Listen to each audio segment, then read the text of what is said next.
అందరికీ నమస్కారం. నా పేరు Anil Kumar Yadav Deshmukh. Welcome to our YouTube channel. మొన్న గుడివాడ అమర్నాథ్ ఒక సభ పెట్టిండి. ఏంది 2 ఏళ్ల పాలన అని చెప్పి విజయోత్సవ సభ కూటమి ప్రభుత్వం పెడితే 2 ఏళ్ల దగా అని చెప్పి వీళ్ళేదో వాళ్ళకి ఎగనిస్ట్గా ప్రొటెస్టులు చేద్దామని చెప్పి వైసీపీ బ్యాచ్ అంతా అక్కడక్కడ విస్తీర్ణమై ప్రచారాలు ఆర్భాటాలు చేయడానికి ప్రయత్నం చేసింది. అందులో భాగంగా గుడివాడ అమర్నాథ్ మాట్లాడుతా ఏదో మేకప్ గురించి మాట్లాడినట్టు నేను కొంచెం చిన్న బిట్టు చూసినాం. తర్వాత అది 2 రోజుల తర్వాత చాలామంది దాని గురించే టాపిక్ రైజ్ చేస్తారు. అసలు ఏంది అసలు ఏం మాట్లాడిందని చెప్పి పూర్తిగా చూస్తే అందులో క్యారెక్టర్ అసాసినేషన్ కూడా ఉన్నది. నేను నిజంగా జస్ట్ మేకప్ గురించే లేకపోతే ఏదో సంథింగ్ ఏదో మాట్లాడుంటారులే పైన మాట్లాడుకున్నా కానీ ఇంత డెప్త్గా మాట్లాడిందని చెప్పి నిజంగా నేను అనుకోవాలి. నేను ఈరోజు ఫుల్ వీడియో చూసినా ఏంది ఇంతమంది రెస్పాండ్ అవుతా ఉన్నారు ఏంది అసలు.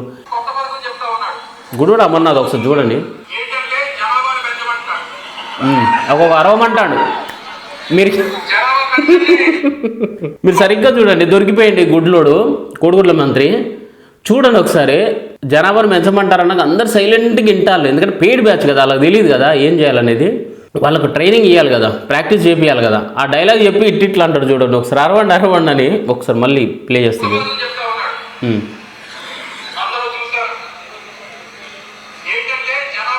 అగో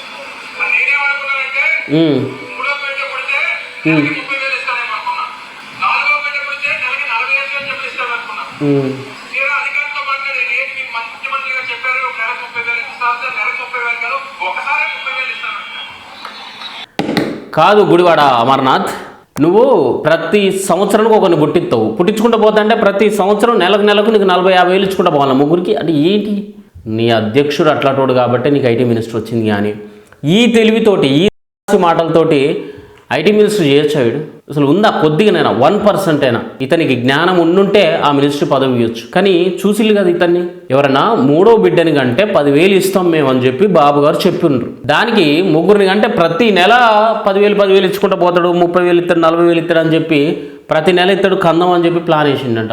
ఏం తెలివయ్యా ఇది అసలు. ఇక్కడ పాపం హోమ్ మినిస్టర్ గారి గురించి కూడా కామెంట్స్ చేస్తాడు.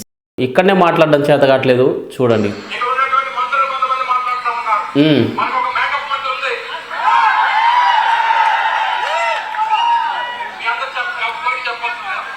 ఇంతవరకే అనుకున్నా నేను, మనకు మేకప్ మంత్రి. సరే పోనీలే, రాజకీయం అన్నాక విమర్శ ప్రతి విమర్శ మేకప్ ఇది కామన్లే. అంటనే ఉంటారు మేకప్ మంత్రి అని, కోడిగుడ్డు మంత్రి అని అంటనే ఉంటారు. అది కామన్. దాన్ని నేను పెద్దగా సీరియస్గా ఏం తీసుకోలే. బట్ నేను ఇదే చూసిన వాస్తవానికి. కానీ తర్వాత చూడండి,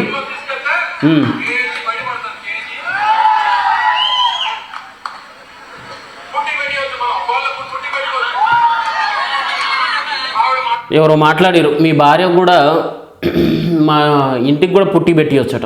ఇగోది ఇది బ్లూ కలర్ వేసినాం, దీనికి లైట్ బ్లూ అనుకుంటే ఈ కలర్ మారిపోతుందట. మీ భార్య కూడా తీస్తే మేకప్ మొత్తం తీస్తే వైట్ కలర్ అయిపోద్దట ఇది అని చెప్పి బయట టాకు. ఇగో ఈ షర్ట్ కలర్లో వస్తుందట మీ భార్య మేకప్ మొత్తం తీస్తే.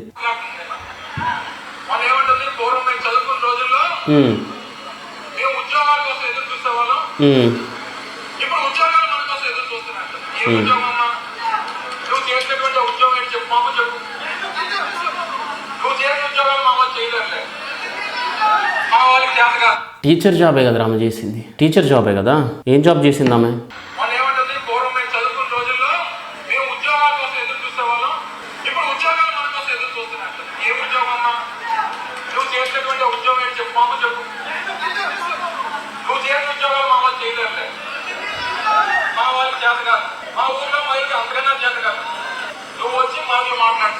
అంటే ఎవరికి చేత కాదంటే టీచింగ్ కూడా చేత కదా. మీ ఊళ్ళో ఉన్న అమ్మాయిలకు ఎవరికి, మీ ఆవిడకు కూడా చేత కదా. టీచింగే కదా ఆమె చేసింది. టీచర్ జాబే కదా, గౌరవప్రదమైన జాబే కదా ఆమె చేసింది. కోడిగుడ్లు అమ్మిందా, చికెన్ అమ్మిందా, చేపలు అమ్మిందా, ఏం చేసింది ఆమె? పాపం ఒక అధ్యాపకురాలుగా పనిచేసింది ఆమె. అలాంటి ఆమె వృత్తిని మా ఊళ్ళో ఎవరు చేయలేరు. నిజంగా చేయలేరట్టుందిరా. నిజంగా కుటుంబ సభ్యులు కానీ లేకపోతే నువ్వు కానీ, ఎందుకంటే నీకున్న నాలెడ్జ్కి నీకున్న చదువుకి నువ్వు చదువు చెప్తే మొత్తం పోరగలరు మొత్తం, నిజం చెప్తాను. నువ్వు కానీ నీకు సంబంధించిన వాళ్ళు ఎవరు కానీ వంగలపూడి అనిత గారు చేసిన వృత్తి కనుక మీరు చేస్తే ఆ స్టూడెంట్లు మొత్తం మొత్తం ఫెయిల్ అయిపోతారు. ఎందుకంటే నీకున్న నాలెడ్జ్కి 3వ కాన్పు డెలివరీ అయిన తర్వాత మేము 10,000 ఇస్తామని బాబు గారు అన్నట్టున్నారు. దానికి ప్రతి నెల 30,000 ఇస్తారా 40,000 ఇస్తారా కనుక్కుంటా పోతాం మేము అని చెప్పి నువ్వు చెప్పిన లెక్కలు నేను చూసినావు. అక్కడే అర్థమైపోయిందిరా నీ పెద్ద బక్క గురించి. నీ లెక్కలు విన్నప్పుడే నీ అర్థమైపోయింది. నువ్వు అసలు ఎట్లా మినిస్టర్ అయినా నాకు అర్థం కావట్లేదు. మళ్ళీ ఈడు పవన్ కళ్యాణ్ వచ్చి నాతోటి ఫోటో దిగిండు, నేను ఆయనతో పవన్ కళ్యాణ్ వచ్చాడు తోటట ఫోటో దిగిపోయిండు. అసలు నువ్వు మాట్లాడడానికి నీకన్నా ఉండాలా, వినేటందుకు మాకెన్న ఉండాలా? సిగ్గుశారం. నీతోటి పవన్ కళ్యాణ్ వచ్చి ఫోటో దిగు, కన్నుగుడ్లు 2 కళ్ళు పగిలిపోతాయి అన్నమాట. అలాంటి నువ్వు అనిత గారి వృత్తి గురించి, గౌరవప్రదమైన వృత్తి, మీలాగా బ్రోకర్ వృత్తులు ఏం చేయలే ఆమె, చేయదు కూడా. ఆమె కష్టపడ్డది. ఇంకా చూడండి ఏం మాట్లాడుతుంది.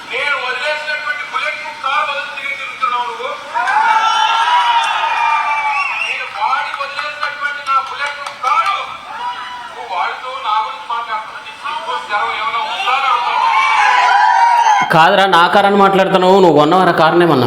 నువ్వు కొనిచ్చినవా వంగలపూడి అనిత గారికి? గవర్నమెంటు మీది ఏర్పడ్డప్పుడు నీకు మినిస్టర్గా బుల్లెట్ ప్రూఫ్ కార్ ఏదో ఇచ్చినట్టున్నారు. తర్వాత అదే గవర్నమెంటు అనిత గారికి కూడా ప్రొవైడ్ చేసింది. దీంట్లో నేను వాడి వదిలేసిందంటే అసలు నిన్ను బలవంతంగా జనాలు కార్లకి వెళ్ళి దింపి పక్కకు పడేసి ఇసిరి కొట్టిలు కదరా మిమ్మల్ని, మీ పార్టీని మొత్తాన్ని. మీరు ఇందులో కూర్చునే అర్హత మీకు లేదు, రా అని చెప్పి మిమ్మల్ని అందరినీ కార్ల నుంచి ఇసిరి పడేసి పక్కకి. అది మీ బతుకు. మళ్ళీ నువ్వు నేను వాడేసి నువ్వెవడరు అసలు? నువ్వు కొన్నవా? జనాలు ఇచ్చిర్లు. వంగలపూడి అనిత గారు కష్టపడి మీలాంటి వాళ్ళతోటి మాటలు పడి, ఆవిడ కమిట్మెంట్ తోటి, ఆమెకున్న టాలెంట్ తోటి, ఆమెకున్న రాజకీయ నాలెడ్జ్ తోటి గెలిచింది. ఈరోజు మినిస్టర్ అయింది, హోమ్ మినిస్టర్ అయింది నేరుగా. అలాంటి ఆమెని కామెంట్ చేసే అర్హత, హక్కు నీకుందా అసలు? ఏ కూసన్న ఆయన ఎవరికన్నా ఉందా? ఎట్లా నోటుకొచ్చినట్టు తిట్టిరామని. అయినా అన్నిటికీ భరించి సహించి ఇవాళ హోమ్ మినిస్టర్ కూర్చుంది. ఆమెకు నేను వాడి వదిలేసిన జనాలంటే చెప్తూ కొడతారు. అది జనాల సొమ్ము, జనాలు ఇచ్చిన కారు. అక్కడున్న ఆంధ్ర జనాలు మొత్తం ఆవిడ కారు ఇస్తే నేను వాడి వదిలేసినట్టు నువ్వెందుకు ఇస్తావు ఆమెకు అసలు కారు? నీ కారు నీ ఇంట్లోకి ఇచ్చుకుంటావు, నువ్వు ఆమెకి ఎందుకు ఇస్తావు? ఆమె నీ కారు ఎందుకు తీసుకుంటుంది రా? ఆమెకు ప్రభుత్వమే ఇస్తుంది కదా, గవర్నమెంట్ జనాలే ఇస్తారు కదా. ఎట్ట చెప్పుకుంటాను సిగ్గు సరేలకు? మళ్ళీ ఆమెనే సిగ్గు లేకుండా మాట్లాడుతుంది. ఒక్కసారి పదవి వచ్చేసరికి నీకెన్నిసార్లు వచ్చిందిరా బోడి? నీకు ఎన్నిసార్లు వచ్చిందిరా? నీకు ఒకసారి కదా వచ్చింది. ఆ ఒకసారికి నీ టాలెంట్ ఏంది, నీ కోడిగుడ్లు ఏంది, నీ కథ ఏంది అయిపోయింది కదా. పవన్ కళ్యాణ్ వచ్చి సెల్ఫీ దిగింది అన్నప్పుడే నీ కథ బయటపడ్డది కదా. చెప్పు గుడివాడా.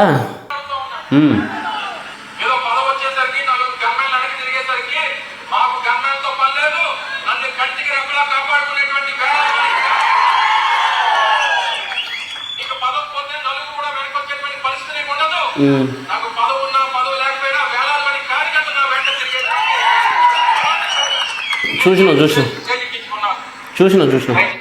నీ పదవి చూసినావు, నీ అనుభవం చూసినావు, నీవు అనుకున్న గన్మెన్లను చూసినావు, అక్కడికి వచ్చిన పేటీఎం కార్యకర్తలను చూసినావు. నువ్వు స్టార్ట్ చేయగానే ఇట్లా అన్నది చూసినావు, అన్నీ చూసినావు. టీడీపీకి కూడా ఓడిపోయినప్పుడు వాళ్ళు కూడా కష్టపడ్డారు, వాళ్ళు కూడా పోరాటం చేసిరు. 1 సీట్ రాకపోయినా పవన్ కళ్యాణ్ కూడా ఫైట్ చేసిండు. మీదేముందయ్యా? పైసలు ఇచ్చి వచ్చిన జనం కాదా వాళ్ళు? మాకు తెలియదా? ఎవడరా నిన్ను చూడ్డానికి వచ్చేటోడు అసలు? నువ్వు వత్తనంటే వచ్చేది ఎవడరా అసలు? ఒక మినిస్టర్గా పనిచేస్తున్నావు నువ్వు మొగలు అయితే నువ్వు గెలవాల్సింది. అసెంబ్లీకి అయినా గెలిచినావు. మరి నువ్వు ఎందుకే చేతగానమాట?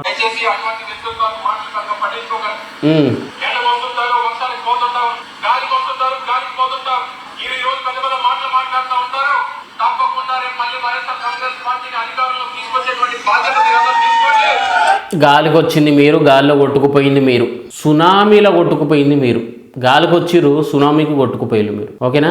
కూటమి అనే సునామీ వచ్చింది. ఆ సునామీలో మీరు అంతా గాలికి వచ్చిన వాళ్ళంతా కొట్టుకుపోయారా. వైసీపీ 2019లో గాలికే వచ్చింది, కానీ 2024లో సునామీ వచ్చింది, కూటమి సునామీ. ఆ సునామీకి ఈ గాలికి కొట్టుకొచ్చిన మొత్తం అందరు కొట్టుకుపోయారు. ఎక్కడికి పోయిలు? అక్కడ తమిళనాడు తీరానికి పోయిలు డైరెక్ట్. అది మీ బతుకులు.